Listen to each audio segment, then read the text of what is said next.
Alright, so here is the other recording I want to do on another US fugitive that just got nabbed recently. And remember, the first guy I was talking about was an 18-year-old who was a multiple offender.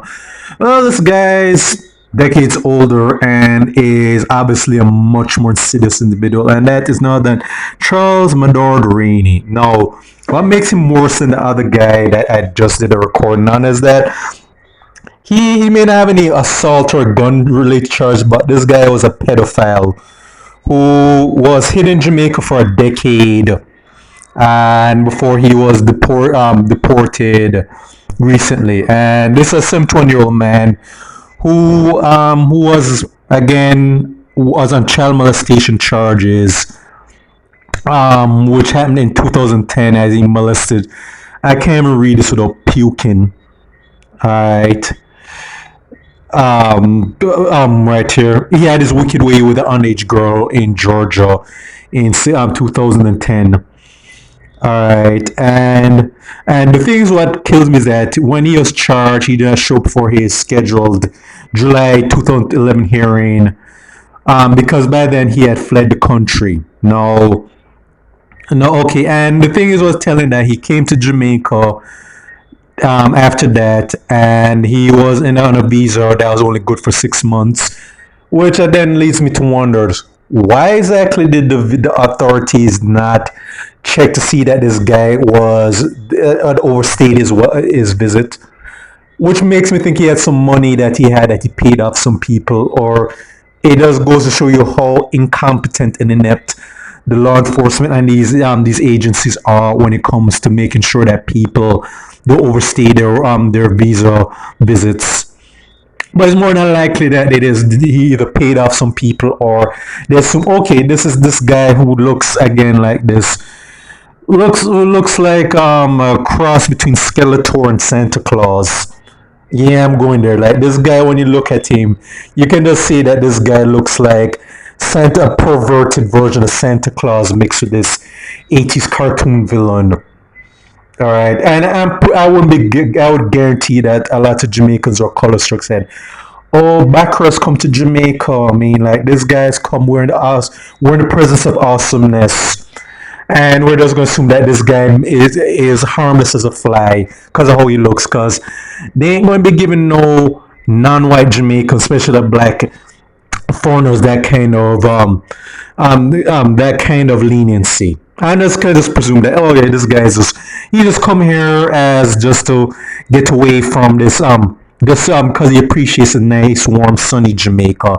Let's leave him be. Let's not ask why he's here in Jamaica, or better why nobody however he came here, because you'd have to wonder if people at the airport or like going to run a background check on him. I think they just assume that this guy was just pretty much like this harmless fellow, a person that that we just don't want to do a background check, and and nobody cared to check that this guy was overextended his stay. But yeah, but whatever he was, but whatever the case was, he was allowed to stay in here. And like Politics Watch brought up, everybody with sense brought up this.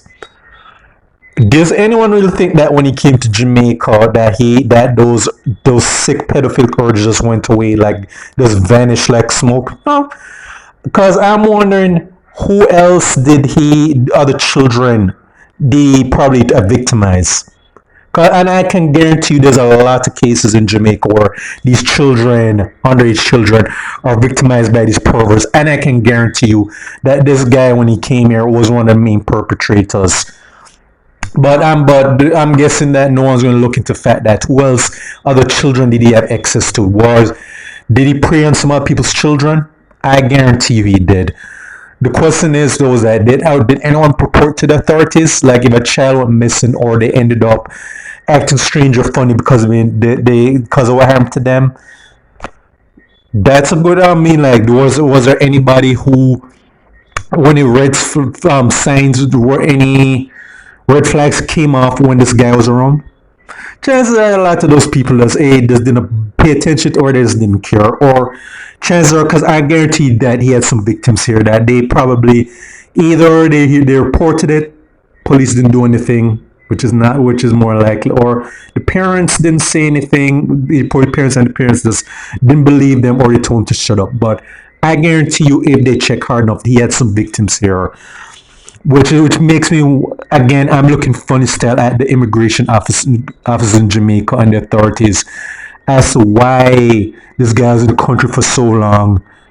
No one checked to see that he had checked to see that see what that he had overextended visa, or better, if his past came to light, that did he has ways with some children here in Jamaica, because believe me, there are a lot of children who get victimized, and I guarantee you this guy was one of the people doing the victimizing when he came here, because there's some stuff that are not being reported, that are not that we have yet to really get the full story on.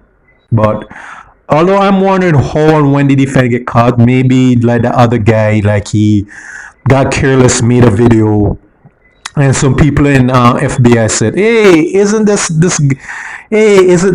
Charles Rainey? Media? Don't we have a warrant for him from like from more than 11 years ago?"